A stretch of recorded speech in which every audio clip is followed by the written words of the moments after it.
Hey everybody, Brian and Leslie Fatherees here with the Hello. Unbreakable podcast. I'm sorry, I talked over your hello. It's all right. Hello. There. We want to give her the right amount of time to talk. I don't want to be accused of just being talking over her. Because we don't want to do that. No. Anyway, we have been all month talking about being light of the world, Yes. how that looks, Yes.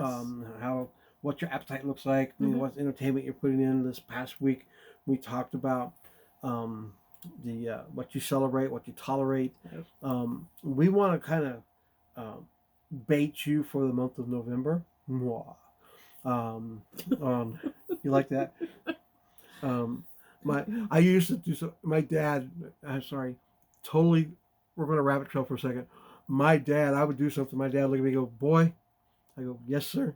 He goes, "Something wrong with you." I said, "I've been redeemed." It's scary. Yes. Yeah. You can admit it. It's scary. It's fun.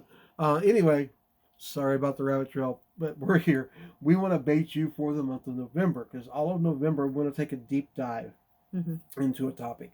We're going to have 4 weeks on this topic. We're going to dissect it a little bit more than what we normally do. But today I wanted to do like a cursory overview.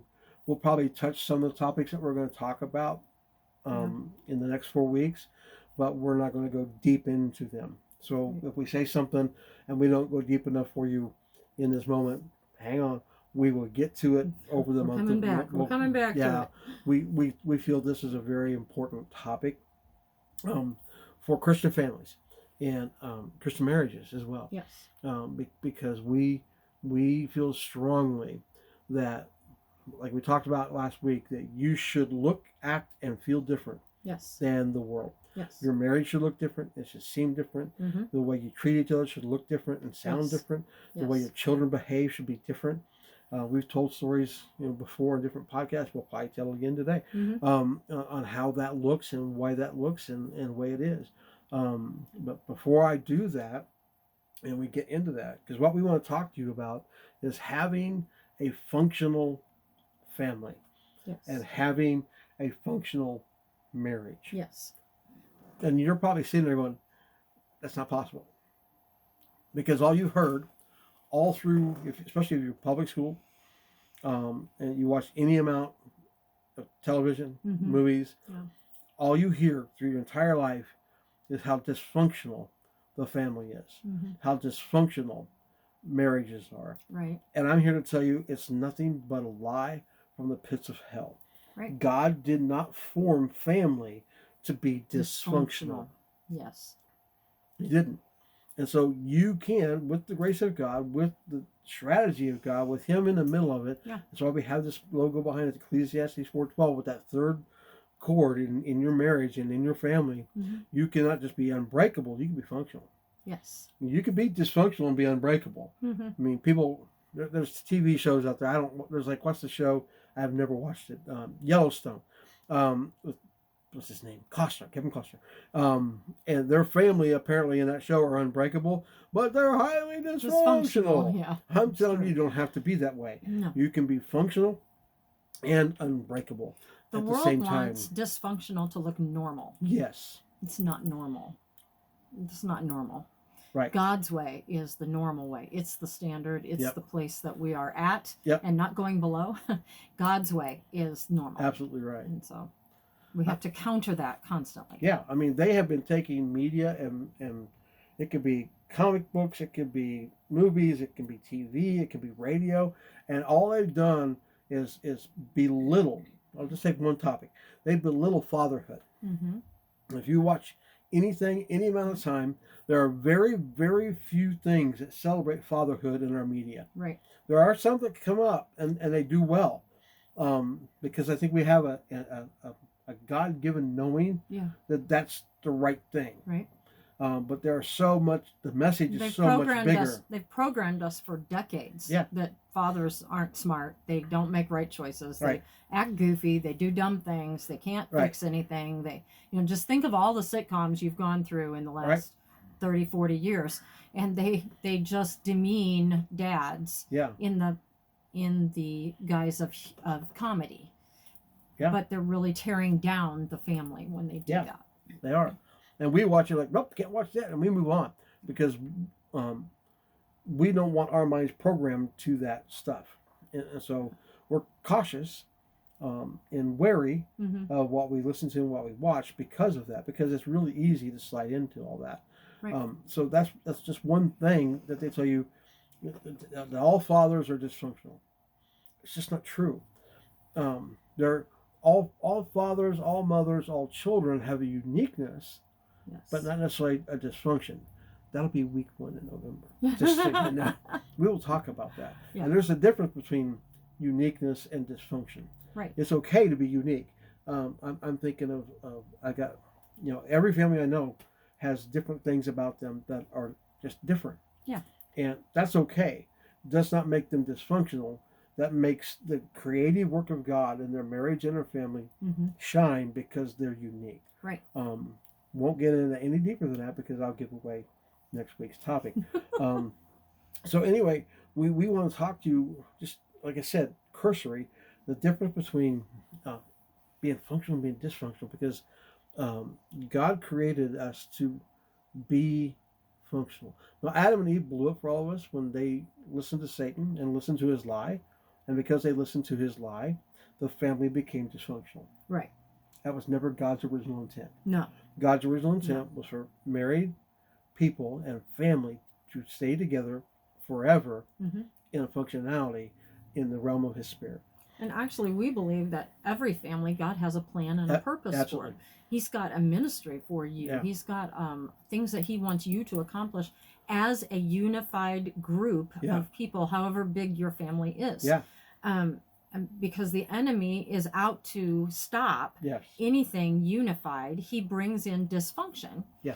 He doesn't want you to operate together on a unified level because there's power in unity. Yeah. And there's blessing in unity. It tells us in Psalms. And so you have to be aware that the enemy will come in to create dysfunction because he's trying to keep you from accomplishing what God's called you to do. Yeah. Yeah. Shameless plug here while we're on this topic, because God showed us that there's 5 mandates that he gave Christian families and marriages. It goes all the way back to Genesis. And we talk about those things in our marriage and family coaching program that we have. And we'd love for you to be part of that. Because it's a 12-week program. We walk through that. We walk through the 5 mandates that God gave you, and then we customize the rest of the time. And we don't. That's even though it's 5 things, it probably takes half the time. It probably takes 6 weeks to get through that. But then the last 6 weeks, what we do is customize our coaching to you, and we start looking at how God has put you together and how He's taught you and what He's given to you to do. Because that goes back to the uniqueness versus the dysfunction. Right. Every family is unique. Like we have a family that we know, and they are very well-to-do. But God put on her heart, God put on his heart to do business, and he has a very large business. He put on her heart, and she also has a business as well as his. So they kind of double dip in their business. But God put on her heart, she wants to sponsor orphanages all around the world. To do that, it took the money that they're making to do that. And so they do those kinds of things quietly. No one knows it. They just do those things. We have other people that are called to hospitality, and they just have people in their home all the time. They have them in, they feed them, they clothe them if needed, they just take care of them, they bless them, they just love people and show the love of Jesus to them through their kindness and through food. Yeah. Cool. When we're eating. Yeah. So they do all that. We've got others that are called to different areas of ministry, and because they're called, be a pastor or a prophet or whatever. And so they're called to that, and God uses their family to minister to people. We have some friends of ours, their whole family is a family church. They, the people who run the church are the family. And they reach out and touch a lot of families in that process. I'm thinking of a young man that we know. I wouldn't necessarily call him a friend, but a solid acquaintance. And he is flows in the prophetic all the time. So God uses him in churches. He uses him in stores. He'll run across people and like, all of a sudden he'll have this thought, like, did you know that God does want you to do blah, blah, blah? And people are like, oh! And they start crying and weeping. And he didn't know. He just had an unction from the Holy Spirit to say something to him. And did you know? It's like, I had no clue, but God knew. And so God has different purposes and plans for not just the individual, but for you as a couple and you as a family. It took us a long time to figure that out. And it took us a long time to get to the place where our family, what we're called to do is really build up other families. Yeah.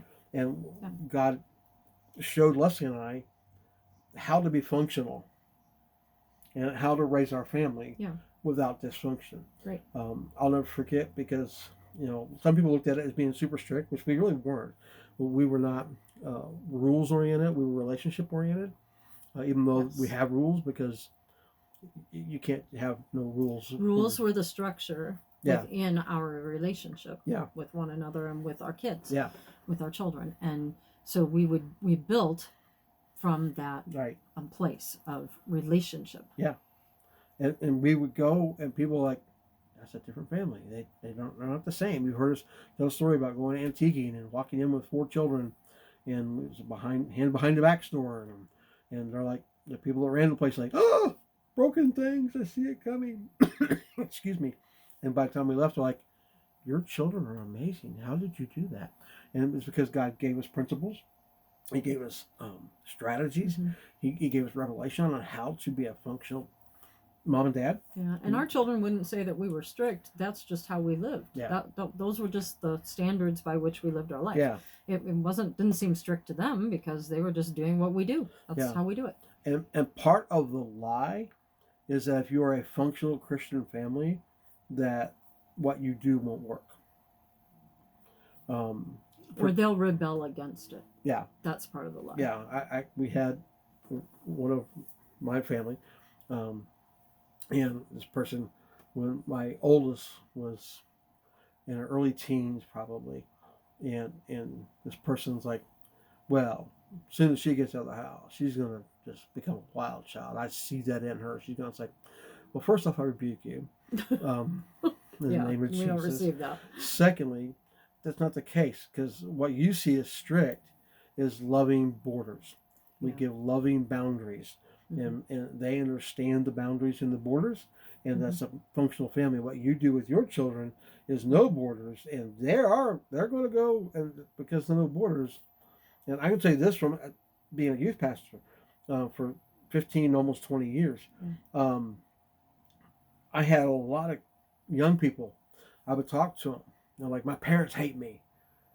And 9 times out of 10, I'd be like, well, why do you say that? They'll let me do anything I want. Yeah. Like, what? Children understand. Young people understand.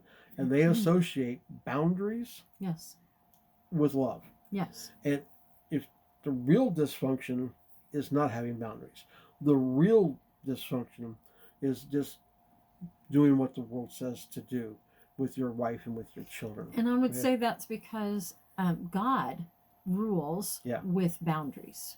He loves us, unfailingly loves us. Yeah. But because he loves us, he puts boundaries in. And when we have family inside of his boundaries, sex inside of marriage, and children inside of marriage, and we function the way God says the guidelines are supposed to work, then we're blessed, and then it works, and there is no rebelling against God, because we're doing it inside his loving structure of how he says to do things. Yeah, absolutely. And you're saying that made me think of, there's I was in a business meeting a million years ago. I'm not that old, but it just feels like it. A million. Yeah, I was a million. And there was this guy that was there. He was the inspirational speaker for the night. Yeah. And he was a youth pastor from Australia. And the guy had just all this energy. He like shook when he walked. He was just filled with energy. And he talked about, he gets paid back then. This was like early mid 90s. And he got paid huge money to go in and do motivational speaks and inspirational talks in corporate settings. And he had a guy that was multi-millionaire, owned this global enterprise. He called him up, said, I want you to come in and talk to our group of people. So he said yes. He goes, he said, well, okay. And he goes, well, I want you to talk about a particular topic. He said, okay, what's the topic? And he said, I want you to talk about guilt, which is a weird topic to be asked to talk about. So he's like, I just had an unction, like, okay, why do you want to talk about guilt? And he goes, well, I'm married. And he goes, yeah. And then they had multiple places that they had offices, like regional offices. Yeah. So everywhere he had these regional offices, he had a girl that he was living with in each of those places. So he has a wife and like 4 girlfriends. So he had a lot of guilt going on. And this is still about function and dysfunction, because that's dysfunctional. Just so you know. Yeah. If you're doing that, that's dysfunctional. And this guy looked at him and said, let me save you a bunch of money. I don't need to come speak to your people. I just need to tell you, I can tell you what your answer is in one word. What's that? Goes, stop. Yeah. Stop sleeping around. Stop it. Just stop. Your guilt will go away if you'll stop. If you stop, yeah. And I don't know what the guy did or didn't do. I don't remember the back end of that story. But that's how function and dysfunction work. Right. Because you're doing dysfunctional things and you're feeling the pain of the dysfunction. But you're like, well, how do I get away from this? Well, stop doing it. Yeah. Stop doing that thing. You know, and I don't mean or judgmental at all. Like, we know people that from both sides, male or female. Like, I've got a relative who has basically 3 families, cohabitated multiple times, and each time there were families created. Yeah. Different moms, different dads. You see it all the time. You see ladies all the time on social media. You know, they've got 5 kids from 3 dads. And then they're wondering why their life is a mess. Well, the kids, not their fault. No. And the kids are wonderful and they're beautiful and they're great. But now they're lamenting because they're single parenting, either the guy or the girl. It works both ways. Yeah. Typically it's the girl that's single parenting, not the guy. The other way. Yeah. You know, most generally it's the girl. And then they're lamenting the fact that they're single parenting. When I'm thinking, if you had just held out and made sure that this person was worthwhile and was willing to give you their life, not just their sex. Disclaimer, people change, things happen. Absolutely right. We understand that. We're not saying that you are bad if No, you have not at all. had a broken relationship or Not family at or all. whatever. So, but that's dysfunctional, but then I see him do it over and over and over again. So they're propagating dysfunction. Absolutely. And what's happening is they're showing that to their children. And so that dysfunction continues generationally. And gets worse. And that's going to be a topic in November. Later. About generational functionality and generational dysfunctionality. And you can see both in people. Yeah. And I know that you've probably seen it online.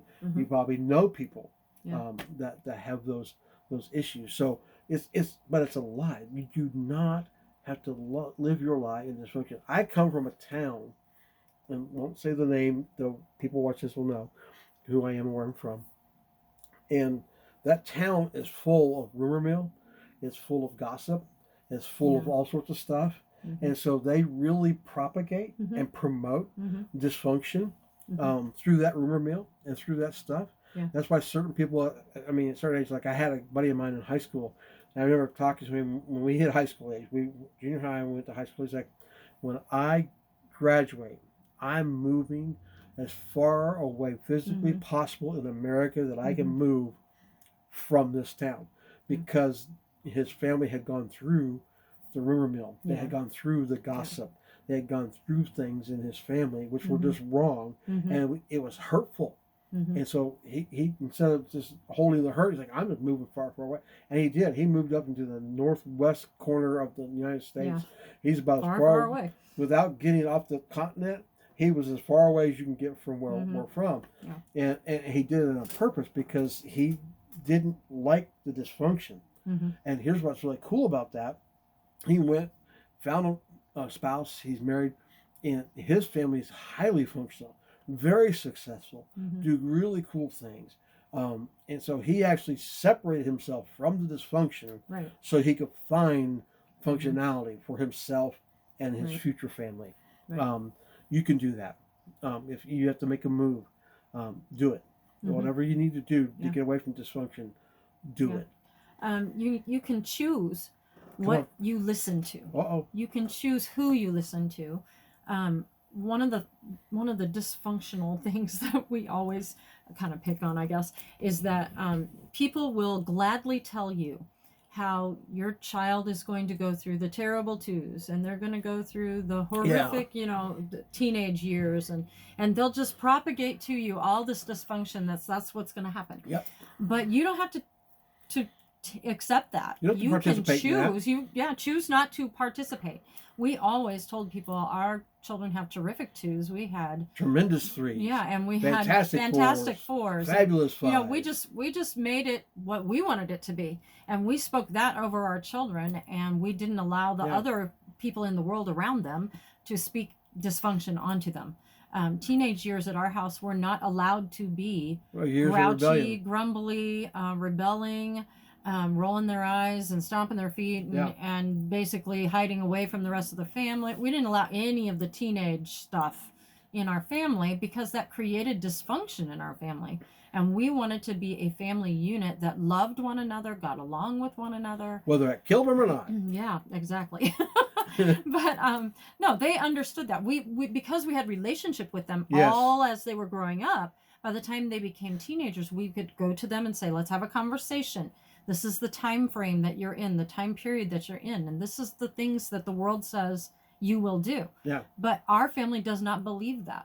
This is what we believe. This is we believe you are. We made it a point to take them deeper in their relationship with the Lord during those years, so that those years were not wasted just hanging out and playing video games and not doing anything useful, but they were building a relationship with the Lord as well as with the rest of our family and others as they were growing in years. And so we just totally got rid of the dysfunction ideas even. We didn't want that to be part of our family. Right. And so we chose to not have it part of our family. Yeah. We did not do generational gap. Nope. In our house. Mm-mm.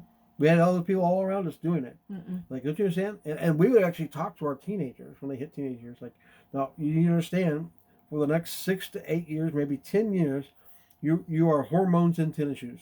Yeah. And so your hormones are going crazy. Your body is changing. Mm-hmm. You're becoming an adult. Yeah. We're here to help you in that process. Right. And know that all the feelings, all the angst, all the anxiety, all the worry, all the whatever you're going through, we've been through it. Right.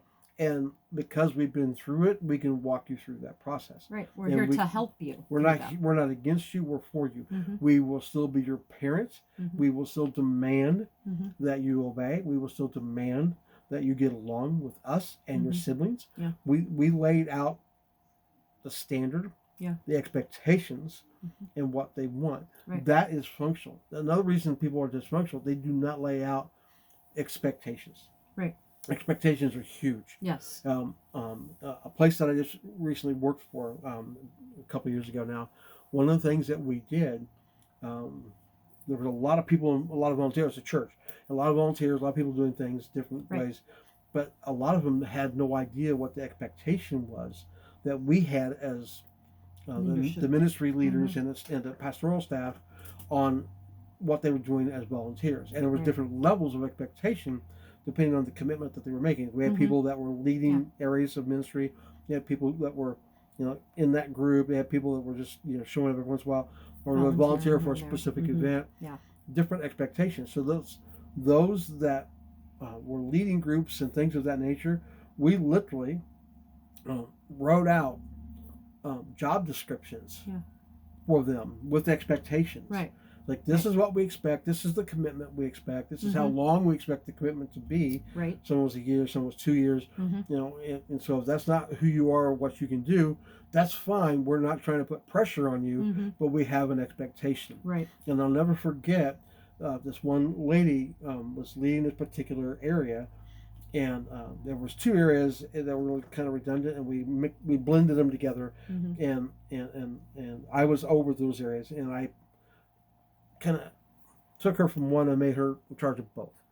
And when I did that, I'm like, has anybody ever talked to you about your expectations? She's like, well, no. I said, okay, let me find the job description for what we're asking, and then we'll have that conversation. So I'm looking for, and we didn't have one. So I wrote a job description for her, and I actually sent her the rough draft and had her give me input because she's the boots on the ground. She's the one doing the work. So I said, we're not writing this just for you, but we're writing this for whoever's in this position. And who better to give me insight than someone who's actually doing that work, who's doing that volunteer work. And she asked quality questions. And when we the emails, well, what about, and how about, and I don't understand this, what about? And I said, well, look at you. And she's like, I don't think I'm much of a leader. I said, look at you leading. Leaders ask the right questions. That's functional. Questioning is not dysfunctional. Throwing a fit is dysfunctional. Yes. Harboring things and not having conversation. That's dysfunctional. And we did not allow our children to do that. I don't allow people that work with me or work for me to do that. We have conversations. So functionality, a lot of it can be found in just clear communication. A lot of dysfunction can be removed simply by conversation. Right. I also want to encourage you that anytime anything is happening in your family, anytime anybody's saying anything about your family, it could be as simple as, my son won't walk with me at the mall because he don't want to be seen with me. Okay, that's not functional. No. That you're his mother or you're his father, and so there's no reason why he can't be seen with you. And so it's a whole new listening of what's being said around you and paying attention to what they're saying. Is that really valid? Is that really how it's supposed to be? Or is there a better way that is the way we're going to choose to do? I just think people all around us put things on us by just what they say about their family or about somebody else they know or whatever. And we don't have to accept all that garbage. We can make our own decision how it's going to function in our family. And we don't have to be judgmental towards them in that process. No, we just make a different decision. We just make a different decision. I'm thinking there's a young lady that we know raising two young girls, and she's a single mom, not by choice, but she's a single mom because she's a widow. Her husband died. And she asked us so many questions on parenting and different things and then she'll go say or do something that's kind of dysfunctional or kind of like, and we're like, you may not want to do that. Like, what? Yeah. You said you like these results? I do. Well, then this is what you need to say. This is what you need to do. And so always she understood we were there to help her, not condemn her. We were there to love her and help her be the best mom she can be, and girls to be the best girls that they can be. We are all in the world. We're just not called to be of the world. That's it right there. So we have to rise above what the world says their very low standard is and come up here and make a better standard that we can stay above and actually shine for the Lord. Yeah, absolutely right. Anything else? You did it. Don't buy the lie, guys. Don't buy the lies. Don't buy the lies. You can be a functional family. You can be a functional parent. Amen. You can be a functional spouse. Yeah. You can be a functional child. If you're on here listening, you don't have to be a dysfunctional individual in any way, shape, or form. And we'll go into a much deeper dive on that. Yes. In November. Over the next 4 weeks. This is the last week of October. Welcome. Glad you made it. But in November, we're going to really take a deep dive into the difference between function and dysfunction. And a lot of that's the difference between cultural family and Christian family. Because a Christian family should be functional. It shouldn't have dysfunction. I know it's a bold statement, but a Christian family should not be dysfunctional. That goes all the way back, though, to Bible. Where Paul was teaching the Roman Christians how to be Christian, how to be different. Because to them, being a family like we see it now was not possible. And so it's a long history of learning to be a functional family. It is. Don't be disheartened. Just start making those choices and decisions to be higher above where the world says you should be. Absolutely. Because Paul had dialogue about what it meant to be a spouse. He had dialogue what it meant to be a parent. He had dialogue what it meant to be a child. Yeah. And so he was training the church to train their families and train the parents and train the children what marriage and family looked like. Yes. Matter of fact, in Ephesians, I'm going to wrap it up with this. And after he's talking about, y'all know the scripture, where he talks to husbands and wives and tells them how to love each other and how to submit to one another, all of that. In verse 32 of chapter 5, he says, I speak to you about a mystery, or we call it a secret. It's a mystery. Yeah. And he said, what I'm talking to you is about the kingdom of God. Paul said that if you can't figure out how to live a functional marriage and have a functional family, you'll never figure out how to have a functional relationship with God. Yes. That's it's important. It's a bold statement. Yeah. And we tried to figure out God to figure out marriage, and God's like, no, I did this first. To help you out. To help you out. If you'll figure this out, you'll figure me out. Yeah. And I'm here for you in the process. So with that said, again, shameless plug, go buy the book, The Family Manual. And hey, if you're listening on the podcast, thank you so much. And if you're watching on YouTube, can you hit the like and the subscribe and all that stuff for us? Share this with everybody. We really want you to share and to hear more. And so if you will do those things for us, hit all the buttons, we'd appreciate it so much. Hit all the buttons. We like that. Bing, bing, bing, bang. And so if you do that, that'd be great. We love you. We're praying for you. Buy the book. Go to unbreakablefamily.com. Do all those things. Big announcements coming up soon. New book coming out pretty soon. Yay! All these kinds of things coming up. So keep listening. Keep listening. Hang out with us. We got more things to say. Get ready for the month of November. Functionality versus dysfunctionality. It's going to be a fun month. It's going to be great. All right, guys. We will talk to you then. Bye for now.